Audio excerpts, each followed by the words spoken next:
वही रुक करते खबरों का बात करेंगे प्रचंड गर्मी के प्रकोप की। उत्तर भारत में इन दिनों गर्मी का प्रकोप चरम पर है। दिल्ली से लेकर यूपी तक सूरज आग बरसा रहा है, जनजीवन बेहाल है।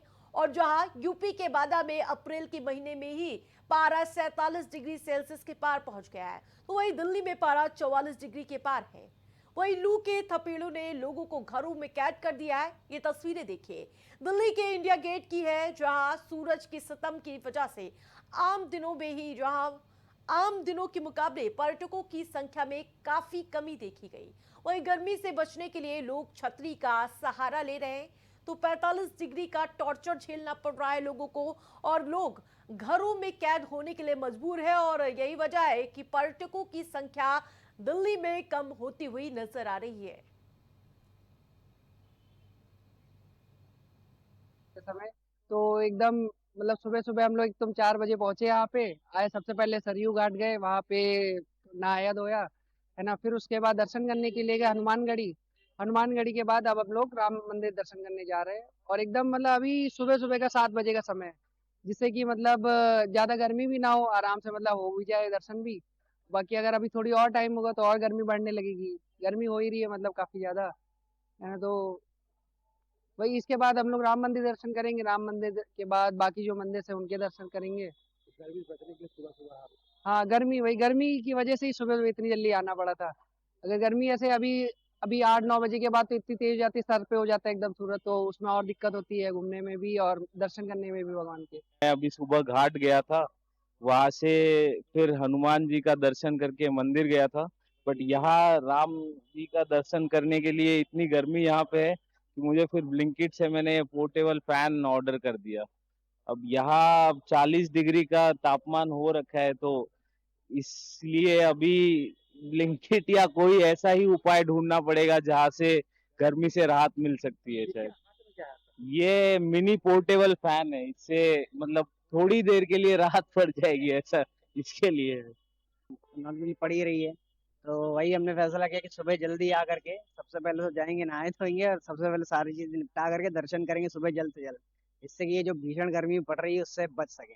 तो वही अभी सबसे पहले आए हम लोग सरयू घाट गए, स्नान किया, उसके बाद हनुमानगढ़ी पे दर्शन किए। अब सीधे आए हैं रामलला के दर्शन करने के। सुबह सुबह दर्शन कर लेंगे, हाँ सुबह सुबह दर्शन कर लेंगे। और सबसे पहले वही कि अभी सेकंड नंबर पे दर्शन करने जा रहे हैं रामलला के। अभी इसके बाद बाकी दशरथ महल और कनक भवन वगैरह के लिए निकलेंगे। अभी तो दूसरा दर्शन है, तो वैसे तो बहुत अच्छा फील हो रहा है, क्योंकि अभी मौसम जहाँ तक है कि ठंडा है थोड़ा। बाकी गर्मी जब बढ़ेगी तो डेफिनेटली तो टेंशन तो थोड़ा बढ़ेगा ही बढ़ेगा। तैयारी कुछ नहीं की, बस सीधे सीधे छुट्टी मिली, ट्रेन पकड़ी, सीधे आ गए और बस आ गए दर्शन करने के लिए।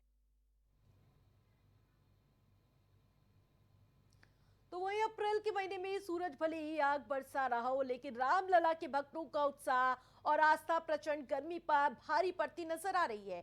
अयोध्या की ये तस्वीरें हैं, जहां पहली तस्वीर में रामलला के दिव्य स्वरूप के दर्शन के लिए लोगों की लंबी लंबी कतारें देखी जा रही है। और झुलसा देने वाली गर्मी में भी भक्तों का उत्साह देखते ही बन रहा है। वहीं दूसरी तस्वीर में साफ नजर आ रहा है कि गर्मी के टॉर्चर में किस तरह लोग, जो आपको बताते चले, अपने आप को सरवाइव करते हुए नजर आ रहे हैं।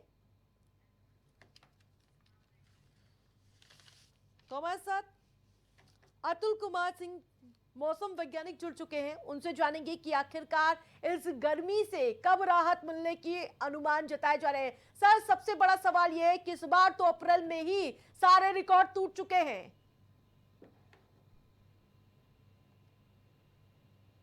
स्थितियां हैं, पिछले 3-4 दिनों के दौरान तापमान में भारी बढ़ोतरी दर्ज की गई और कि अपने हाईएस्ट एवर रिकॉर्ड को टच किया, 47.4 डिग्री सेल्सियस हो गया। लेकिन पिछले 24 घंटों के दौरान जो है वो एक पश्चिमी विक्षोभ उत्तर प्रदेश की तरफ बढ़ रहा है। उसकी वजह से ललितपुर और झांसी में कल दोपहर बाद हल्की बारिश भी दर्ज की गई। और आज से पूर्वा हवाओं का संचलन पूर्वी उत्तर प्रदेश में आरंभ हो गया है, जिसके कारण कि आज अभी तक की बात करें तो दोपहर तक कल की तुलना में आज दोपहर के तापमान 3 से 5 डिग्री सेल्सियस कम है। तो आज से पूर्वी उत्तर प्रदेश से लू की स्थितियां समाप्त हो जाएंगी। और पश्चिमी उत्तर प्रदेश में हालांकि आज भी स्थिति वैसी ही रहेगी।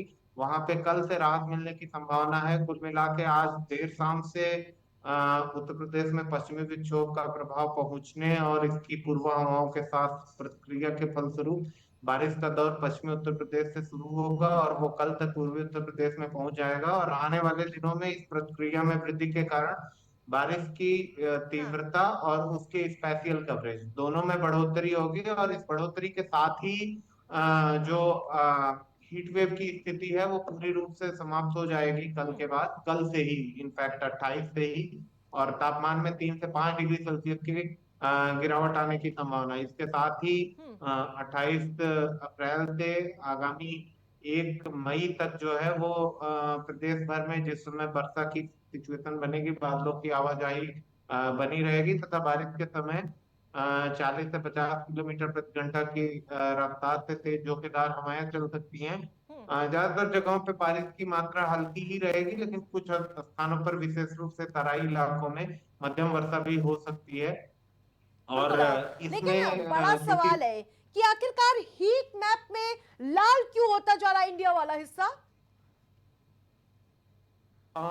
मैंने बताया ना कि अभी हम्म। पीछे का जो 3-4 दिन या हफ्ते भर की बात करें, जो पिछला रेन का स्पेल हुआ था उसके बाद जो है कोई भी सक्रिय मौसम तंत्र उत्तर भारत को विशेष रूप से या इवन मध्य भारत को भी प्रभावित नहीं कर रहा था। हालांकि पूर्वी भारत और उत्तर पूर्वी भारत में थंडरस्टॉर्म की वजह से ज्यादा हीट नहीं हुआ, लेकिन उत्तर भारत, उत्तर पश्चिमी भारत और संलग्न मध्य भारत, हम्म। यहाँ पर कोई भी सक्रिय वेदर सिस्टम नहीं था। और इसकी वजह से कोई भी पश्चिमी विक्षोभ न होने की वजह से और इसके अतिरिक्त एक एंटी साइक्लोन है मध्य भारत के ऊपर, आंतरिक महाराष्ट्र के आसपास, वो एक हीट डोम की तरह की सिचुएशन बनाता है। मतलब वो एक हाई प्रेशर सेल होती है और हाई प्रेशर सेल का काम होता है कि रीजन के ऊपर वेदर को क्लियर रखना। तो पूरा का पूरा रीजन में वेदर क्लियर है, एक भी क्लाउड नहीं है, हाँ। जिसकी वजह से दिन भर स्ट्रांग रेडिएटिव हीटिंग हो रही है। सूरज की रोशनी जो है वो अलसुबह से पड़ना शुरू होती है और शाम तक वो पूरी इंटेंसिटी के साथ पड़ रही है, जिसके कारण की रेडिएटिव हीटिंग हो रही है। और इस हाई प्रेशर सेल की वजह से इसकी आउटर आर्क पे गर्म हवाओं का अधोगमन भी होता है। दूसरी चीज, ये एक लिड की तरह काम करती है। मतलब यहाँ जो हवाएं गर्म हो रही हैं, यदि ये सेल ना हो तो इसकी वजह से गर्म हवाएं हल्की होकर ऊपर की ओर उठती हैं। लेकिन इस स्ट्रॉन्ग हाई प्रेशर सेल की वजह से कुछ भी यहाँ से हट नहीं रहा है। तो जो हवाएं यहाँ पर हैं वो यहीं पर बनी हुई हैं और कुछ गर्म हवाएं पछुआ जो है वो ठीक राजस्थान है की तरफ अतुल से जी, भी आ रही हैं सवाल और यही एक है एंटी कि साइक्लोन से भी राहत आ की रही। उम्मीद कब तक होगी? ये जो डबल अटैक लू का, हीट वेव का देखने को मिल रहा है और गर्मी का सितम। हीट वेव, जैसा मैंने बताया कि तापमान में आज से ही गिरावट आनी शुरू हो गई है। पूर्वांचल में आज ही हीट वेव की स्थितियां समाप्त हो जाएंगी तथा पश्चिमी उत्तर प्रदेश में जो है वो कल से राहत मिल जाएगी। और कल के बाद फिलहाल अगले 1 हफ्ते के लिए पूरे प्रदेश में कहीं भी लू की स्थितियां नहीं होंगी। सारी जगहों पे अधिकतम तापमान में 3 से 5 डिग्री सेल्सियस या कहीं कहीं इससे ज्यादा भी गिरावट आने की संभावना है। तो कुल मिला के 28 अप्रैल से उत्तर प्रदेश में लू की स्थितियां पूरी तरह से समाप्त हो जाएंगी, कम से कम अगले 1 हफ्ते के लिए। ठीक है, इंडिया सुपरफास्ट से जुड़ने के लिए बहुत बहुत धन्यवाद आपका। तो बताते चले अप्रैल में लू से हाल बेहाल नजर आ रहा है। तो जिस प्रकार से बताया है कि आने वाले दिनों में थोड़ी राहत की उम्मीद जताई जा रही है कि मौसम में परिवर्तन